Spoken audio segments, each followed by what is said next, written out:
नमस्ते। आज मैं एक बूढ़ी माता जी की कहानी सुनाना चाहती हूँ।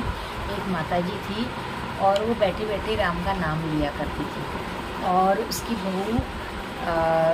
बहू थाली में रोटी लेके आई और 4 रोटियाँ लेकर आई। तो उसमें से 4 ही रोटी अगर वो लाई थी तो वो बूढ़ी माता ने 2 रोटी खा ली और 2 रोटी कुत्ते को दे दी। तो फिर उसकी बहू खड़ी खड़ी मुंह बनाने लगी और फिर वो अगले दिन आई और फिर उसने 2 रोटी ही लेके आई। पहले वो 4 रोटी लेके आई थी, अब वो दूसरे दिन 2 ही रोटी लेके आई। तो वो माता जी ने क्या किया कि एक रोटी तो खा ली और दूसरी रोटी कुत्ते को खिला दी। तो बहू खड़ी खड़ी ये सब देख रही थी। तो बहू ने क्या किया कि वो मुंह बनाने लगी और सोचने लगी कल ये माता जी को मैं एक ही रोटी दूंगी, आज 2 लाई हूँ तो कल एक ही दूंगी। तो फिर वो दूसरे दिन आई, तभी भी माता जी राम राम राम राम राम का नाम रट रहे थे। तो फिर बहू आई और प्लेट में खाना परोस के लाई और एक ही रोटी लेके आई। तो फिर माता जी ने क्या किया कि वो आधी रोटी खा ली और आधी रोटी कुत्ते को खिला दी।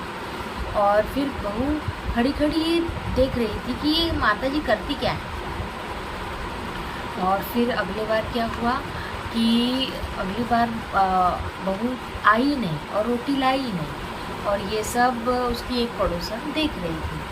तो देखते देखते कि क्या हुआ कि अचानक बूढ़ी माई राम नाम का नाम जपने लग गई और इतने में एक साधु आया, द्वारे पर अलग जगाया और उसने कहा कि मुझे भिक्षा डाल दे माई, मुझे अगले घर भी जाना है। तुझे भिक्षा कहाँ से दूँ बाबा, मैं रोटी तक नहीं खाई हूँ। तो फिर बाबा ने कहा तूने रोटी नहीं खाई, अच्छा ठीक है। और फिर जैसे ही वो उठकर खड़े हुए तो उन्होंने असली रूप दिखाया, वो तो खुद भगवान ही आया। बेटी तेरी आत्मा ले जाऊंगा, तुझे सीधे स्वर्ग में जाना है। ऐसा सुनकर बेटा दौड़ा दौड़ा आया, उसने चरणों में शीश झुकाया और फिर उसके बाद उसकी माँ चली गई। उस साधु बाबा जो भगवान रूप बनाकर आए थे, वो साधु बाबा के साथ वो माता जी को अपने स्वर्ग में ले। फिर बेटा दौड़ा दौड़ा आया, उनके चरणों में शीश झुकाया। तो माँ की 13वीं कर दूंगा, मैं तो सारा गांव जिमा दूंगा, ऐसा उसने कहा। इतने में वो पड़ोसन जो सुन रही थी वो दौड़ी आई और उसने सच्ची बात बताई। तू तो सारा गांव जिमा देगा, तेरी मैया भूखी मार गई। वो क्या बोलती है कि तू तो सारा गांव जिमा देगा, आज जब तेरी माँ नहीं रही है तो तू सारा गांव जिमा कर भी क्या फ़ायदा है, और तेरी मैया तो तूने भूखी मार दी। तो फिर ये बात सुनकर बेटा बहुत पछताया कि जीते जी तो माँ की हम सेवा नहीं कर पाए। बहू भी बहुत पछताई कि जीते जी हम तो माँ की सेवा नहीं कर पाए और अब अंत समय आया है, अंत समय में भी हम माँ का ध्यान नहीं रख पाए।